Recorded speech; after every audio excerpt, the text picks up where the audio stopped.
ayaw niyang sagutin kung siya ba ay polboronic o hindi. Tinatawanan tayo.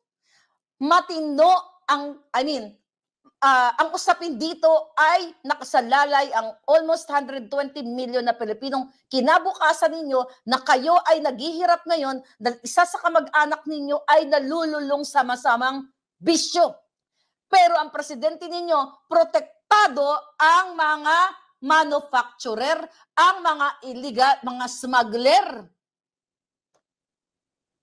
Dinadaan lang kayo sa kanyang drama-drama, foodie-foodie daw siya. Tama ba yan? Tapos yan yung pinipick up ng media, the president is foodie, ek.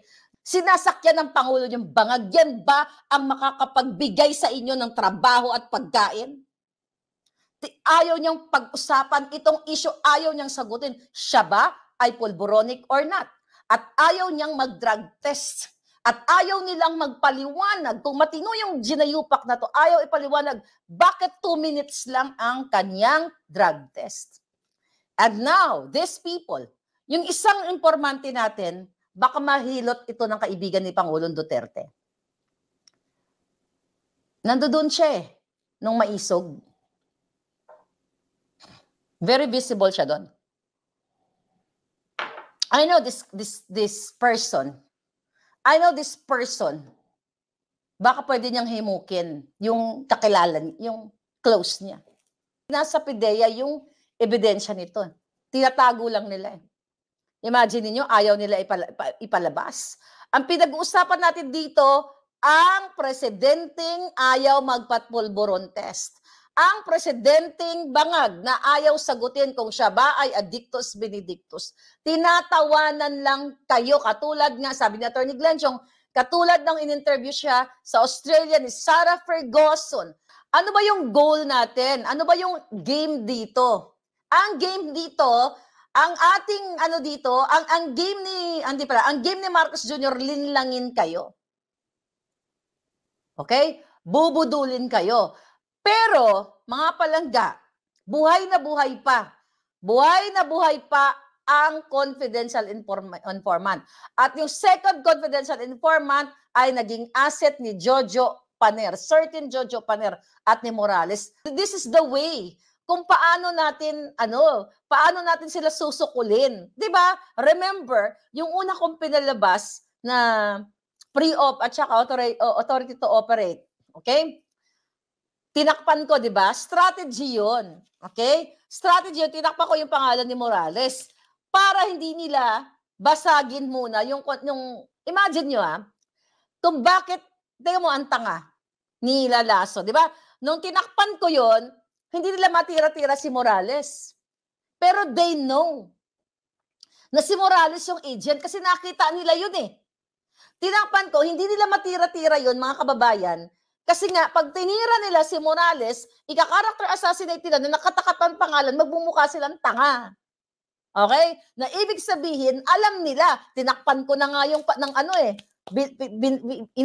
tinakpan natin yung pangalan, di ba?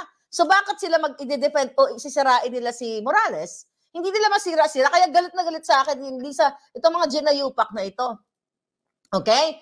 Ngayon, bago lumabas si Morales, ang sinasabi nila AI generated. Pero sa Senate, si Senator Bato ay convinced sa statement ni Morales. Kasi, you know what, kapag ikaw ay first hand, ikaw ay nakarinig ikaw ang sumulat. Siya nga daw ang tumipa, first hand information. Siya ang nag-gather ng information.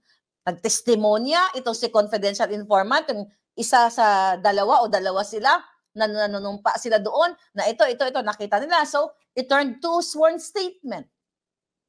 Diba? Doon sa sinasabi ni Morales, sa interview ko, at before sa interview, after ng interview niya, at doon sa Senate, very spontaneous, walang garalgal. Diba? Walang, hindi gumaganon-ganon, katulad ni Francia na binubulungan pa.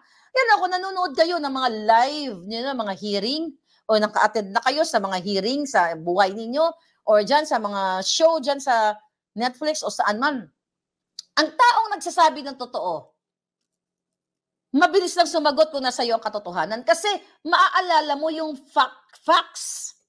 Pero katulad ni Francia, ay hindi ko Hindi ko na po matandaan. Ang sabi ni Morales, 'di ba, nagkita tayo, nag-usap tayo, nasasabi mo, i-de-deny na lang natin kasi ikaw, kasi si Francia daw ay director pa, nasa loob pa ng PIDEA, at si Morales daw naman ay wala na sa PIDEA. Kaya ang sabi ni Morales yan ako may pamilya din naman ako, bakit, bakit sila, lalabas sa picture?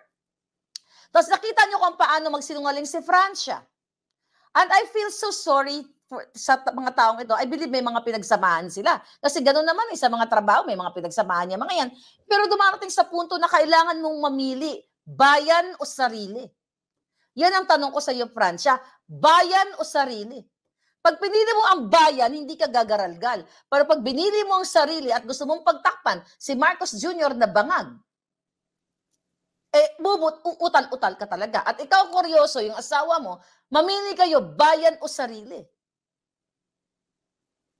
Kasi pag nagsasabi ka ng totoo, my God, kahit painumin ka ng lambanog, kahit tumambling ka pa ng bonggang-bongga, straightforward at dire-diretso, it's the same thing. It's the same dito kay Morales, interview sa SMNI, dito sa akin, interview kay Harry Roque, tapos sa Senate, di ba? Straightforward, dire-diretso, the same. Intonation, pagkakatanda niya, lahat ng pangyayari. I don't think na nagugurgurin kayo. Can you do something for your country?